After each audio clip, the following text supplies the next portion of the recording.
I believe, now that I've analyzed, that my father sacrificed his marriage for me and Tristan. Because I think that there was times of massive contention with my mother where he was so principled and so concerned with our upbringing as men that he sacrificed his marriage with my mom for us. He filed the divorce? Yeah, so I'll give you a very quick example. I'll tell you a very quick story that surmises it. So they were still together when we moved to England. My father was still in America. He came over to visit. And my mom said to me a couple of days before he comes, your dad's coming. We're going to go get a haircut. And I was must have been about 12. So went to get a haircut. We went to our normal hairdresser. Hairdresser wasn't there. Got some other hairdresser. Cut my hair. Whatever. And when we got back to the house, my mom's like, I don't like how she cut your hair. She cut your hair wrong. She cut your hair wrong. And I'm only 12, right? So I'm like, yeah, she cut my hair wrong. She cut my hair wrong. So when my dad came, my dad turns up. He's only there for like a couple hours. I haven't seen him in nearly 6 months. I said, oh, yeah. My mom said, I hate the way they cut his hair. And my dad, and I said, yeah, they cut my hair wrong today. And my dad lost his temper. He said, what the fuck are you doing? You're raising my sons to bitches? What the fuck are you talking about haircuts? I leave you here with my boys and you're talking about, tell them to worry about their haircut? They're fucking men. Who cares about their hair? Their haircut doesn't matter. When they grow into men, no one's going to care what their hair looks like. Their haircuts are stupid. And my mom's like, well, no, Emery, it's just, she cut it wrong. And then my dad was like, listen, I trust you with my boys and you fucking cut their hair wrong. So they got in some big argument. So I'd only seen my dad for 3 hours at this point, fucking 6 months. They got in a big argument. My mom kicked him out of the house. So he left the house, right? So he went to the hotel. And then the next day he called me. He goes, I can't come to that house. Your mom doesn't want me there. Come to me.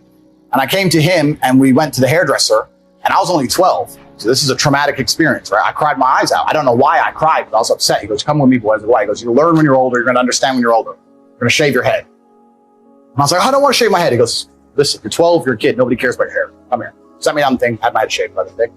When I went home, my mom went fucking crazy. This is the story she recited to his death about how crazy my dad was. His dad, Emery's crazy. He made him shave his head. He's so crazy. That is so crazy. But when I shaved my head, my dad said, listen, you're going to grow into a man and you're going to learn that there's so many things that society expects of you and there's so many things that people expect of you and there's so many things people are going to care about. And the last thing on the list is going to be your haircut. You're not going to give a solitary fuck. I'm not going to have you being raised thinking your haircut matters. So people always say, oh, why am I bald, right? So I had hair until about 3 or 4 years ago. And I was remembering this story. So after this story with my mom and father, my mom went nuts, called my dad crazy. He went back to America. So some 3 hours after 6 months because of this haircut thing. Because he was so principled, didn't give a shit. So I was sitting in a hairdresser and I was waiting the guy in front of me and he had his hair cut. And the guy in front of me, he goes, oh, I'm finished. And he goes, oh, excuse me, can you just a little bit here and the top, just a little bit in the top and here and here. And I'm sitting there and I'm just on my phone. I'm like, who gives a fuck? A millimeter? Bro, you're ugly anyway. The fuck? No one cares. Like, and he messed around for like 10 minutes fucking with his hair. So when it was my turn and I sat down, it wasn't my normal barber. He goes, hey, how'd you want your hair cut? And I remember the story and I just couldn't. I was like, bro, shave it off. Like, I'm a millionaire, kickboxing world champion. Who gives a fuck about my hair? I haven't had hair since. It's like, get rid of it. You just shave your head? I just shave it off, yeah. Like, I could grow a full head of hair. I just shave it off. You could? Yeah, I could, yeah. You just prefer to be a bald badass? No, I did it at that day, and ever since, I've just been like, oh, it's just easy. I can go anywhere. Shave it off.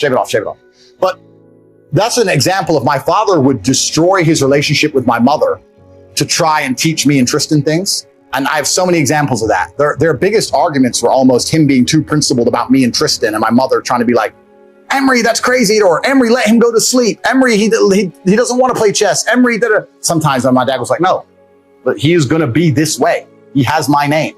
So you can leave the house if you want, Eileen. He's doing this. So I think a lot of his relationship breakdown was actually because he was so principled on us, which is quite a unique perspective, I guess. So he sacrificed his marriage, I think, in many ways. You know what's funny?